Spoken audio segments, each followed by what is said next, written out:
Hello, my name is Lamar Benton, and I've been practicing some forms of art for most of my life. When I was a small child, I used to draw on my grandmother's walls, and she didn't tell me no. She said, I'm going to buy you a large chalkboard, and she bought the chalkboard, and she said, well, continue to draw. So I've been drawing it maybe 2 or 3 years old. Um, One of my exercises has to do with gesture. And what I'm after when I do the gesture process, I'm not after accuracy as much as I'm after the spirit of the thing that I'm looking at, especially when it comes to animals. I spend a lot of time at lakes and parks, and there's a park in particular in my area called Mosquito Lake, and there's also a feed store. So I would buy 50 pounds of corn, shelled corn, and make a 4 foot diameter ring around me, and the geese and ducks would come, and I would be sitting in the middle of that, and I could observe them while they're eating, while they're squabbling with one another over the over the corn.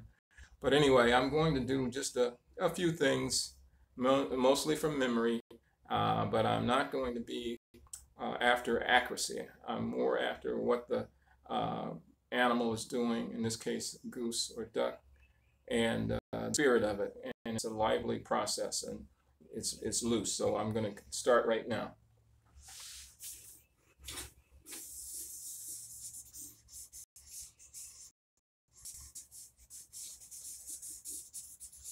Geese take on a lot of different poses or postures.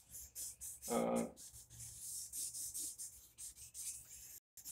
Within a few seconds, you can tell what the in this case the goose is doing, as opposed to really what it looks like totally. But you get the idea. They have various poses that they take. Uh, Sometimes they're in a very relaxed pose where they're just kind of on the sitting on the ground, and they have their heads tucked back in, backside of their top of their body, and that's a fascinating pose that they do.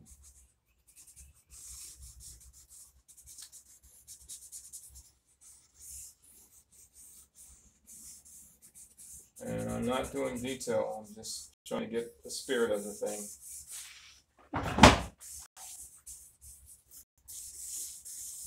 Sometimes they're in a position facing, and they may be pecking at corn or whatever it is on the ground in front of them.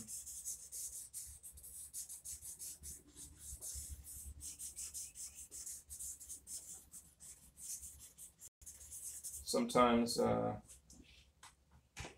they may get annoyed if you're around, or if you're close to their children, and they will hiss, and they usually take on a posture. They get kind of low to the ground, and then their necks are extended,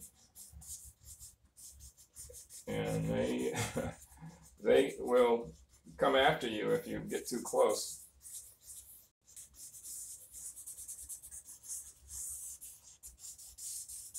So again, I'm not after accuracy, I'm just after the spirit of the thing.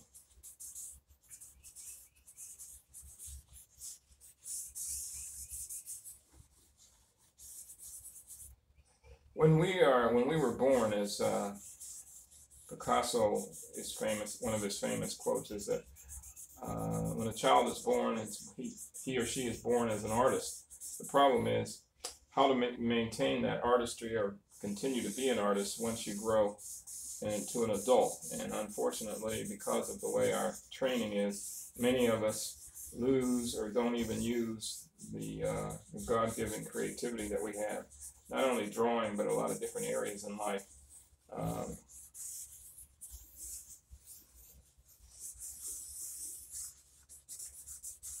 This gets to be fun because like I said, you're not concerned about accuracy, and you don't become self-conscious or anything.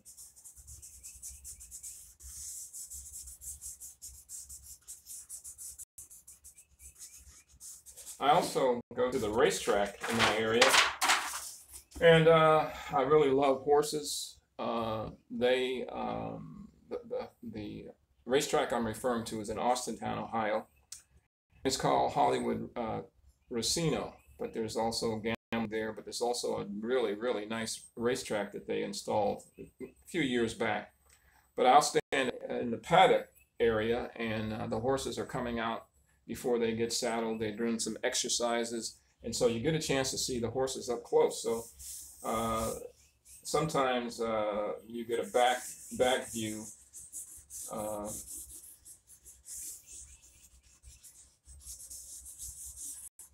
and they're kind of walking away, maybe walking away from you. Uh,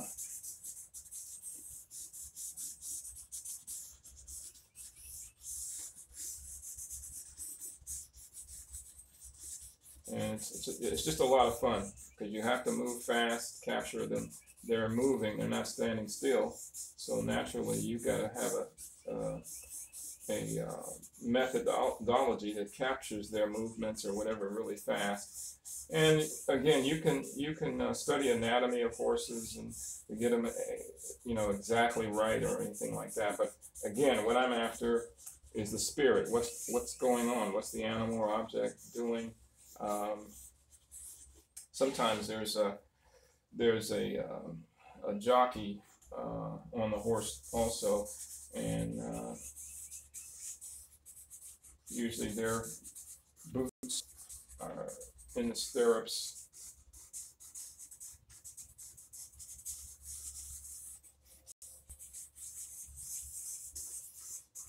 And he's got a helmet usually on, and they're usually have the reins in their hands of the horse.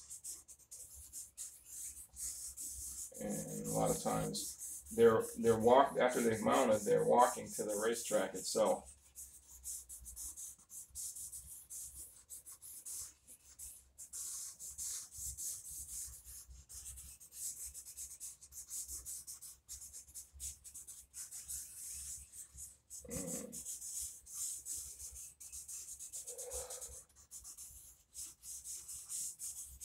And horses have personalities just like people. Some are rather cantankerous and they don't want to cooperate, but others are kind of gentle and they will not give the handlers too much of a problem. It's fascinating to watch them as they get loaded into the starting gates, and sometimes they have trouble with that. The horses, like I said, sometimes they don't want to cooperate.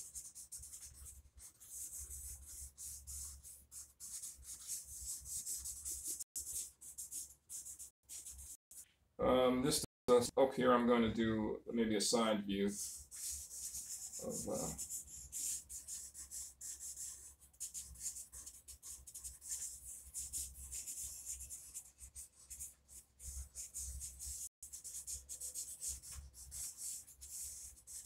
again, I'm not after accuracy. I'm just after movement. What's going on? What's the horse doing or animal doing?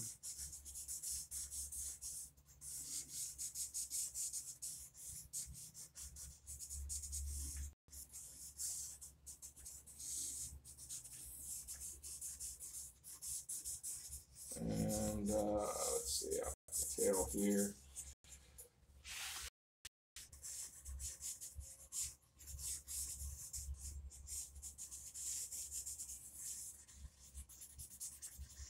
And there's a lot of freedom in this. I'll put a jockey on him. These boots, his legs are tucked quite a bit.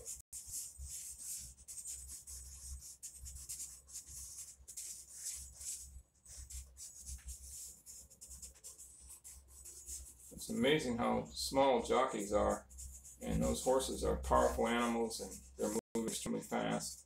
Unfortunately, sometimes the horse can step in a hole in the track and snap a leg, and unfortunately, and at least in this area, they euthanize the horses a few minutes after that happens. That's a sad, very sad thing, but so that the animal doesn't suffer, they go ahead and do that. So anyway, that's a little bit of just doing gesture, just free drawing, more instead of being so analytical, It has to do with your inner abilities, your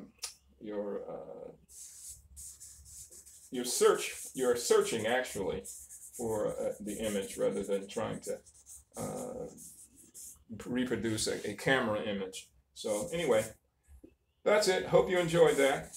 Until we see you again, or until we meet again, I will be continuing to draw, trying to bring more examples of different animals, different objects, and different experiences. So thanks for watching.